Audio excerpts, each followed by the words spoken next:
We're down in the field today. There's a recall, and then we are taking everything we've taught him so far and turning it into a heel session. So we're continuing that recall and the follow that we've started, and we're starting to walk forward and building the heel position, which is next to and slightly behind the left leg. So basically, anytime he creates a gap, we give him information with our verbal, our hands, and the collar. All right, after a potty break, we're back at it. Anytime he creates a gap, the e-collar turns on, he gets a verbal and the hand signal. So what's left is walking in heel. It's just a nice walk. Notice we start this off leash because we want him to be able to make big mistakes, right? We want him to be able to try his ideas. We don't want to be restraining him with a leash. We'll get to the leash at the end once we've got all those big ideas out of his head, like running away, laying down and refusing to move, jumping on us, pulling, all that. But for right now, we're just giving him basic knowledge on what heel position is. Look at that state of mind. Josh said, look at that state of mind. He's clear-headed. Beauty. His brain is open. He's really no attitude. He's just ready to receive information. We're able to pet him without him getting overexcited and jumping all over us. He's really in a great mindset. Josh just did a stay and walk away.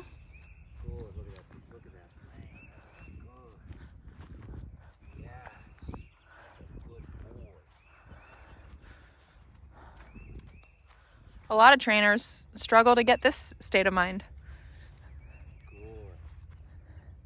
Because teaching the commands is so easy, but getting the dog to comply with a calm mindset, that's the hard part.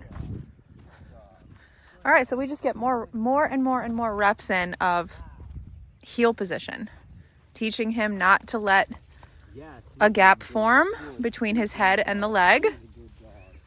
Josh will dip back, teaching him never to leave that left leg. Good boy.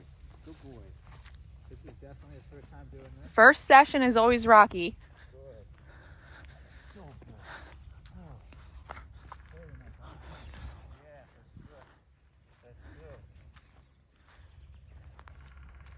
Good. You can see the wheels turning. He's doing great. And so what happens is we'll just do a couple of these sessions and they start to snowball, and then one day we'll come out and he'll just have a perfect heel. No, I don't know if you've seen that moment right there, but it's really important. He's learned this already, but it's good to tell you what he's learned so you know how to use it. You'll see right in that moment that he went into a stay, he started to slightly get a little goofy. You know, he was going to start to kind of roll over and do this. And as he did that, I pulled my hand away. I didn't pet that. And then he offered this, and I pet this.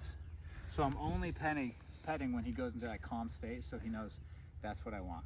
I'm rewarding that. So if he starts to get crazy when I'm using the stay command or any of these commands, we don't want crazy in any part of those, I'll correct that. He calms down, I'll reward that. How do I do that?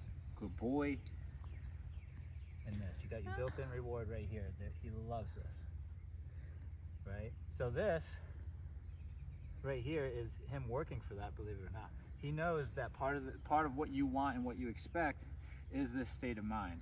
It's not just the command, it's the calm state of mind that goes with it. If we have crazy state of mind in our commands and we don't have a way of correcting that, then that means he's going to be unreliable. He might know down, he might even give you that down, but he's going to be wormy and he's going to be up and down all over the place. Therefore, it's useless. So the fact that he knows, and he's young, and he already gets the game of, okay, it just means be calm, which is like 99% of what humans are going to ask him to do when he's doing something wrong is calm down. Then that means he's ahead of the game and he's going to be very successful. But that's what we call state of mind. If we see crazy state of mind, we disagree with it. No, I don't want that.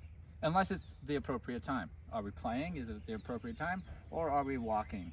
Did I tell you to stay, right? So he's picked up on the pattern. You'll see him use that state of mind as soon as I stop because he knows I'm going to ask for it. Good boy. Also, that's when he's getting pet. I'm not petting him when he's crazy like this while we're working. Good boy. Stay. All right, so very good. What you're seeing is very, very good. Now, if stays there long enough, it might start looking like, oh man, he looks bored. He looks like he's, you know, the situation is not fun for him. He looks, even some people might say he looks sad, right? It may look that way, but he's putting himself in a calm state. It's a resting state. He's doing that intentionally. This is a choice he's making because I've described to him this is what I like. Because we're going to be using this when we're in public. Maybe we're eating and we're on a lunch patio, or we're in the store, wherever I put you in a down. I want you to go passive in the mind, allow the environment to happen around you, and just wait. And that's what it looks like. Now, if I release him, you'll see the energy go up, the tail wag, and going into a playful state. Because now he can leave that state. So it's not just a down. He's not like this, alert, right? He's intentionally putting his chin down and trying to feel to me as if he's not interested in all the cool things out here, right? Just, I'm chill, I'm waiting. All right, so he's conscious of that.